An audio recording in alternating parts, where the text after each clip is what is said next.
Lorsque les chercheurs documentent les ponts historiques à travers l'Europe et l'Amérique du Nord, ils se concentrent généralement sur ce qui est visible au-dessus de l'eau. Les arches élégantes qui enjambent les rivières, les ornements en pierre qui décorent leurs rambardes, les prouesses d'ingénierie qui ont relié des villes pendant des siècles. Mais la véritable histoire, celle qui n'apparaît qu'au cours des sécheresses, des projets d'assèchement et des détournements de rivières, commence sous la ligne de flottaison. Tout a commencé par une simple initiative de gestion de l'eau. Des ingénieurs sur plusieurs continents ont reçu pour ordre de rediriger l'eau pour des projets d'irrigation, de développement urbain et de maintenance hydroélectrique.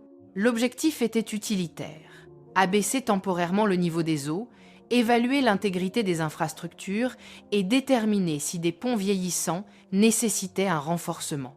Mais dès que le niveau de l'eau est descendu sous les minimums historiques, quelque chose d'inattendu s'est produit. Des fondations restées immergées pendant des siècles ont été mises au jour. Sous les ponts d'Europe et d'Amérique du Nord, à des profondeurs dépassant tout ce qu'aucune expertise moderne n'avait jamais documenté, les équipes d'inspection ont découvert des structures de soutien qui ne correspondaient à aucune chronologie de construction reconnue. Leur positionnement était étrange, leur profondeur était impossible, et la maçonnerie ne ressemblait à rien de ce qui figurait dans les archives officielles des ponts. Cela ne rappelait même pas les méthodes de construction de la révolution industrielle telles qu'on les comprend habituellement. Tout cela n'a jamais figuré dans les déclarations officielles. Rien n'a été publié dans les revues d'ingénierie consacrées aux conditions de sécheresse. Pourtant, dans des documents internes de l'époque, une expression revient sans cesse. Profondeur de fondation sans précédent. Construction anormale incompatible avec les spécifications documentées du pont. Le récit autorisé finira par réduire tout cela à des erreurs de mesure, à l'accumulation de sédiments créant des illusions de profondeur ou à de simples ajouts structurels mal identifiés lors d'anciennes rénovations oubliées. Rien de remarquable. Rien qui mérite attention. Mais les images d'inspection de cette période racontaient autre chose. Elles montraient des ingénieurs debout à côté de piles de fondations s'enfonçant à 40, 50, voire 60 mètres sous le lit des rivières. Des profondeurs qui n'ont aucun sens pour des ponts supposés traverser des cours d'eau qui, selon tous les récits historiques, n'auraient jamais dépassé 15 mètres de profondeur. Des piliers de pierre ornés de détails décoratifs bien au-dessous de toute ligne d'eau qui aurait dû exister. Des ornements placés à des profondeurs où aucun regard humain n'était censé les voir, façonnés avec une précision que le béton moderne peine à reproduire. Et plus les inspections descendaient, plus ces structures cessaient de ressembler à une construction pratique de pont et se mettaient à ressembler à des monuments partiellement enfouis, submergés, puis volontairement oubliés. Au départ, les équipes d'inspection ont tenté de tout classer de la manière la plus simple possible. Les ponts avaient peu être été construits durant une période de sécheresse inhabituelle. Les rivières avaient peu être été historiquement beaucoup plus basses. Peu être existait-il des bâtards d'eau temporaires permettant des travaux à plus grande profondeur. Mais à mesure que la documentation s'accumulait et que d'autres ponts étaient examinés, les contradictions ne faisaient que grandir. Musique. Pourquoi certaines piles de soutien étaient-elles décorées de sculptures complexes à 30 mètres sous le lit actuel des rivières ? Pourquoi certaines pierres de fondation étaient-elles façonnées avec des détails architecturaux comme si elles avaient été destinées à être vues depuis la surface? Pourquoi certains piliers continuaient-ils vers le bas avec un savoir-faire constant bien au-delà de toute profondeur que les technologies de construction de leur époque supposée auraient pu atteindre? Et la question qui troublait même les ingénieurs structurels les plus conventionnels, pourquoi ces fondations inférieures étaient-elles si massives? Les ponts visibles au-dessus n'exigeaient que des supports adaptés à leur portée et à leur charge. Et pourtant, les maçonneries de fondation sous les ponts du Rhin, du Danube, de la Tamise, du Mississippi et de l'Ohio semblaient conçues pour soutenir des structures immensément plus grandes que celles qui existent aujourd'hui au-dessus d'elles. Les équipes d'inspection reconnaissaient en privé que la profondeur et l'ampleur ne correspondaient à aucune documentation historique sur leur construction. Et même si aucun d'entre eux n'employait des termes comme civilisation d'avant le déluge, ils reconnaissaient quelque chose d'aussi troublant. Ce n'étaient pas simplement des fondations de ponts, c'étaient les parties supérieures de quelque chose de beaucoup plus vaste. Si cette enquête vous captive, pensez à vous abonner. Ces mystères ne s'intègrent pas proprement dans l'histoire officielle, et les dévoiler exige de regarder là où les récits conventionnels refusent d'aller. À mesure que les rapports d'inspection se multipliaient, Le silence grandissait aussi. La documentation devenait plus brève. Les analyses techniques devenaient ambiguës. Les images cessaient de montrer les perspectives les plus profondes des fondations. Puis les niveaux d'eau recommencèrent à monter, à mesure que les sécheresses prenaient fin et que les projets de gestion hydrique s'achevaient. Et une grande partie de ce qui avait été révélé retourna dans l'obscurité. Il n'en reste que des fragments, des rapports d'ingénierie, quelques photos, et les récits discrets des inspecteurs structurels qui ont examiné les sites avant que l'accès ne soit restreint. Mais même à partir de ce qui subsiste, une configuration se dessine. Des fondations trop profondes pour toute construction de ponts documentés. Une maçonnerie trop ornée pour une infrastructure submergée. Des techniques de construction qui semblent présupposer un niveau de sol totalement différent. Des supports qui paraissent provenir d'une époque où les rivières n'existaient pas ou existaient à des profondeurs radicalement différentes. La première anomalie fut l'ornementation. Des piles de ponts situées à 30 mètres sous la surface présentaient des pierres sculptées, des moulures décoratives et des embellissements architecturaux identiques en qualité aux parties visibles au-dessus de l'eau. Une logique de construction différente ne devrait pas montrer cela. On ne décore pas ce qui ne peut pas être vu.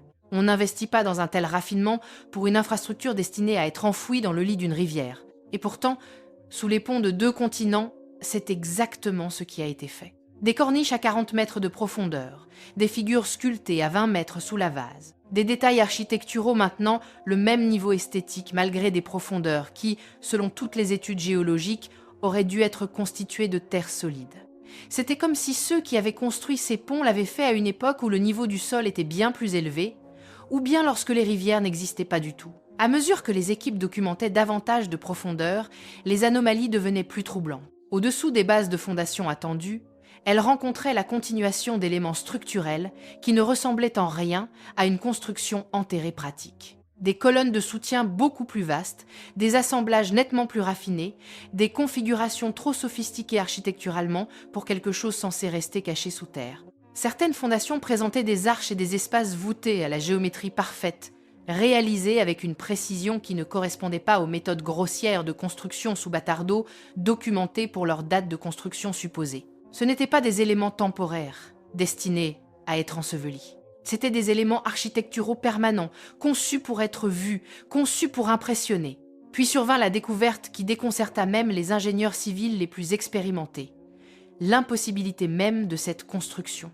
La construction moderne de ponts en rivière exige d'immenses bâtards d'eau, des opérations de pompage et des détournements temporaires pour créer des zones de travail à sec. Ces opérations sont coûteuses, complexes et laissent une documentation abondante.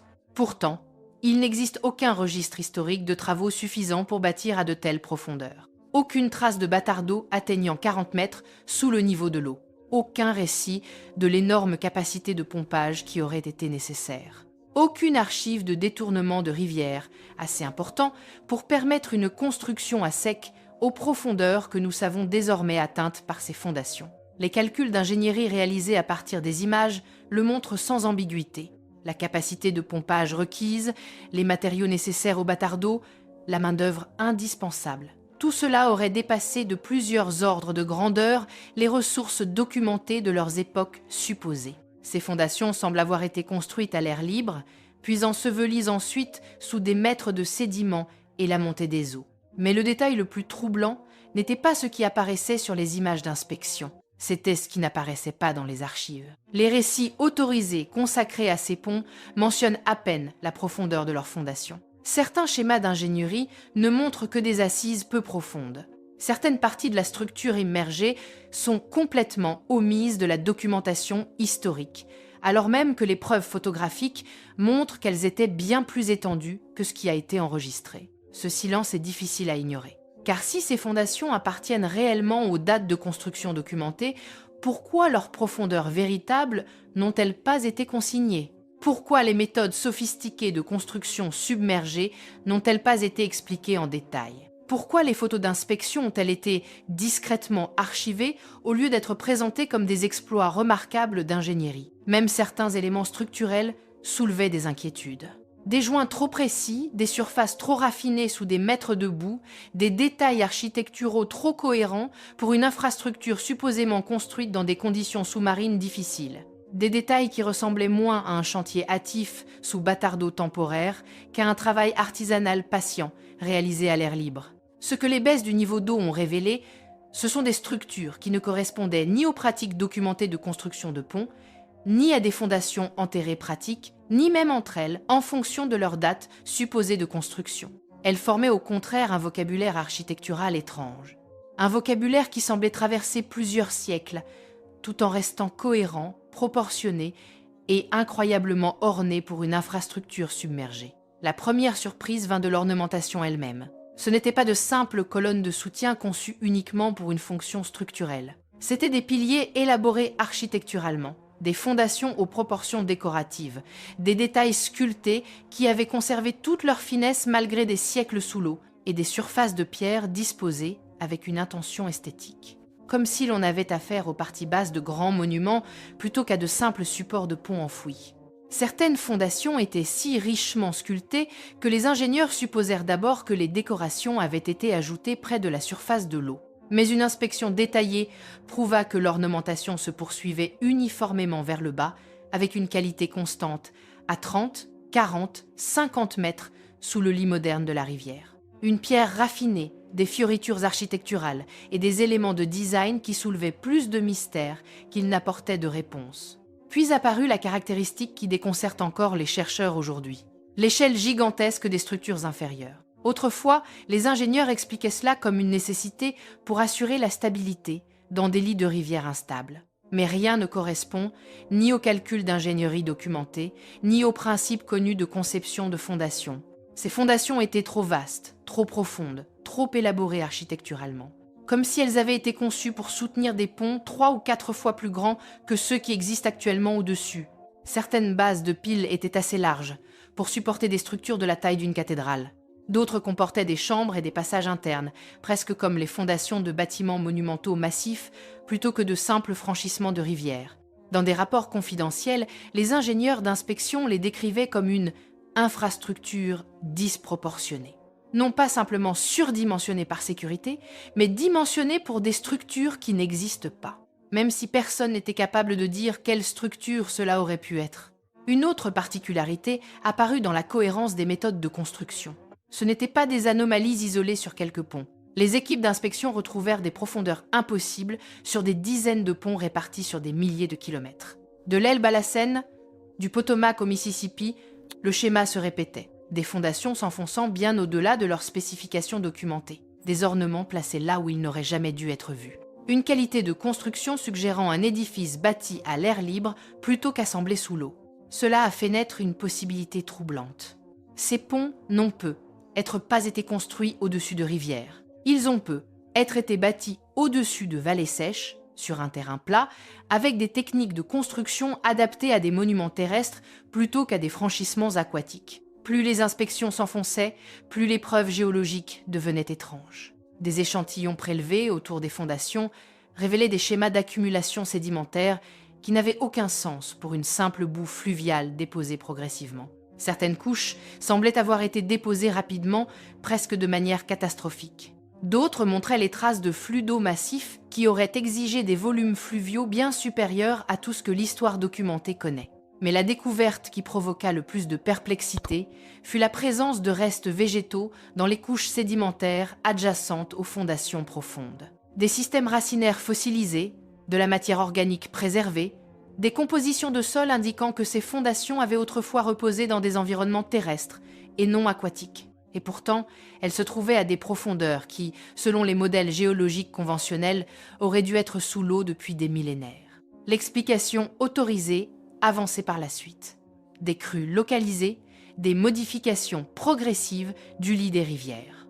Mais cela n'explique pas pourquoi les preuves organiques apparaissent à des profondeurs cohérentes à travers plusieurs rivières sur plusieurs continents. Pas de manière aléatoire, mais de façon systématique, comme si un événement unique avait enseveli tous ces ponts à des profondeurs similaires au même moment. Peu après ces découvertes, quelque chose d'étrange commença à se produire. Les zones d'inspection furent fermées. La documentation photographique fut classifiée. Les parties les plus profondes de certaines fondations furent soustraites à toute enquête supplémentaire. Une partie de cela fut autrefois justifiée comme une mesure de sécurité destinée à éviter de divulguer des vulnérabilités des infrastructures. Mais les choix concernant les ponts auxquels on restreignit d'abord l'accès et les données que l'on supprima soulevèrent des questions discrètes parmi les témoins. Car les structures scellées à toute étude supplémentaire étaient invariablement celles qui contestaient le plus la chronologie officielle. Les piles impossiblement profondes, les sections immergées richement sculptées, les fondations surdimensionnées, les indices géologiques suggérant un enfouissement rapide, ces ponts constituaient peu être la découverte la plus importante de toutes. Ce n'étaient pas des anomalies isolées. Ils faisaient partie d'un schéma systématique, d'un réseau de franchissement ressemblant moins à des projets de construction individuels qu'à un système d'infrastructures coordonnées. Alignés selon des spécifications similaires, bâtis avec des techniques comparables, décorés selon des traditions esthétiques apparentées, comme s'ils avaient autrefois appartenu à un réseau de transport bien plus vaste. Un réseau qui reliait des territoires bien avant toute civilisation que nous reconnaissons comme capable d'un tel niveau technique. Et pourtant, presque aussi vite que la sécheresse les avait révélés, la montée des eaux les recouvrit de nouveau. Leurs profondeurs restèrent non vérifiées, leurs implications non explorées, leur existence discrètement effacée du discours public sur l'ingénierie. Lorsqu'on examine les conséquences des programmes d'inspection, quelque chose devient impossible à ignorer. Les investigations ne se sont pas achevées, elles ont été interrompues. Pas terminées, pas résolues, interrompues. Plus les équipes d'inspection avançaient, plus la nature de leur rapport changeait. La documentation initiale était technique, presque routinière, mais à la fin, le langage devient restreint, vague, étrangement incomplet, comme si quelqu'un d'autre avait soudainement pris le contrôle de ce qu'il était permis de documenter. Et c'est ici que commence le mystère ultime, car les fondations les plus profondes auxquelles ils ont eu accès sous les grands ponts n'étaient pas ordinaires, elles n'étaient pas pratiques, elles n'étaient expliquées par aucune méthode de construction conventionnelle. Elles étaient tout autre chose. Plusieurs rapports confidentiels, les rares qui circulèrent parmi les ingénieurs structurels, décrivaient des fondations qui passaient brusquement de l'explicable à l'impossible. Des structures de soutien si profondes que même les équipements modernes de forage peinaient à atteindre leur base. Des chambres sculptées intégrées dans les fondations des piles à 40 mètres de profondeur, des espaces architecturaux conçus pour des fonctions dépassant largement le simple soutien d'un pont, et des constructions s'étendant au-delà des zones de fondation cartographiées, se prolongeant dans des profondeurs inexplorées sous les villes modernes. Mais voici ce qui est toujours dissimulé. À mesure que les niveaux d'eau revenaient à la normale, aucun relevé complet n'a été achevé. Les fondations les plus anormales furent précisément celles qui restèrent sans documentation. Les ingénieurs décrivaient le retour de l'eau avant que les inspections complètes n'aient pu être menées, l'accès restreint avant que les mesures finales n'aient pu être prises, les images archivées avant que les analyses n'aient été achevées. Ce ne fut pas progressif. Ce fut immédiat. L'explication autorisée. Contraintes budgétaires, priorités concurrentes, achèvement de l'évaluation structurelle. Mais s'il ne s'agissait que d'achever des inspections standards, pourquoi les fondations les plus inhabituelles, les plus profondes, les plus significatives historiquement, furent-elles précisément celles qu'on laissa inexaminées? Et pourquoi les inspections superficielles conventionnelles continuèrent-elles sur des structures moins remarquables? Cela n'a aucun sens, à moins que ces fondations profondes ne représentent un autre type de menace, non pas structurelle, mais historique. Car si les ponts d'Europe et d'Amérique du Nord présentent réellement des constructions à des profondeurs impossibles pour leurs époques documentées, et si certaines de ces fondations suggèrent une construction à l'air libre plutôt que sous l'eau, alors tout le récit accepté de l'histoire récente commence à se fissurer. Imaginez ce que cela signifierait si les ponts modernes enjambant nos rivières n'étaient que les vestiges supérieurs de structures beaucoup plus vastes, construites lorsque le niveau du sol était plusieurs mètres plus élevé, avant qu'un événement catastrophique n'ensevelissent leurs bases et ne remplissent les vallées d'eau. Imaginez ce que cela implique si les ponts n'ont pas été construits au-dessus de rivières, mais au-dessus de terres, qui sont ensuite devenues des rivières à la suite d'une transformation géologique rapide. Et c'est peu. Être pour cela que les découvertes faites lors des basses eaux ont été discrètement oubliées. Non pour protéger l'infrastructure, mais pour protéger le récit. Les images d'inspection restantes racontent leur propre histoire. Des ingénieurs debout, à côté de fondations, s'enfonçant à des profondeurs impossibles. Une ornementation qui suggère une construction à l'air libre. Des proportions qui laissent supposer des superstructures disparues. Ce ne sont pas le genre de découvertes que les historiens aiment aborder. Ce sont plutôt celles qu'ils préfèrent ne pas reconnaître du tout. Et cela nous mène à la question ultime. Pourquoi les fondations les plus profondes, l'architecture immergée la plus élaborée, les structures les plus problématiques sur le plan géologique ont-elles été laissées sans examen lorsque les eaux sont revenues? Car lorsqu'on prend du recul, le schéma devient évident. Les profondeurs impossibles ont été de nouveau submergées. Les sculptures profondes et raffinées ont été de nouveau submergées. Les fondations surdimensionnées ont été de nouveau submergées. Les preuves sédimentaires d'un événement catastrophique ont été de nouveau submergées. Et même certaines parties de la documentation d'inspection ont disparu, presque comme si la sécheresse avait accidentellement révélé un chapitre de l'histoire qui n'était pas censé refaire surface. Un chapitre suggérant des niveaux de sol de plusieurs mètres supérieurs à ceux d'aujourd'hui. Un chapitre suggérant une transformation géologique rapide plutôt qu'un changement graduel. Un chapitre suggérant un événement catastrophique récent ayant enseveli des infrastructures existantes et créé nos rivières actuelles. Un chapitre bien plus récent que ce qu'on nous enseigne. Et pendant un bref instant de notre époque, les eaux se sont suffisamment retirées pour le révéler. Mais, au lieu de l'étudier sérieusement, nous avons laissé les eaux remonter. Nous l'avons resubmergé, archivé, oublié ou feint de l'oublier. Car si les grands ponts d'Europe et d'Amérique du Nord reposent sur des fondations construites pour un autre monde, alors la véritable question n'est pas ce qui a été révélé pendant les sécheresses. La vraie question est, qu'est-ce qui se trouve encore sous les eaux du monde? Quels autres ponts, quelles autres fondations, quelles autres structures attendent dans des profondeurs qui furent autrefois des terres sèches? Les inspections de ponts n'étaient pas de simples évaluations d'infrastructures. Elles étaient un aperçu, un bref aperçu involontaire d'une version de l'histoire que nous n'étions jamais censés voir. Car si une seule sécheresse a révélé cela, imaginez ce qu'un assèchement complet montrerait. Quelque chose bâti avant l'arrivée des eaux. Quelque chose d'avant le déluge. Merci d'avoir regardé. Et si cela vous a intéressé, eh bien, il existe beaucoup d'autres villes avec des histoires comme celle-ci. Peut-être nous reverrons-nous dans la prochaine.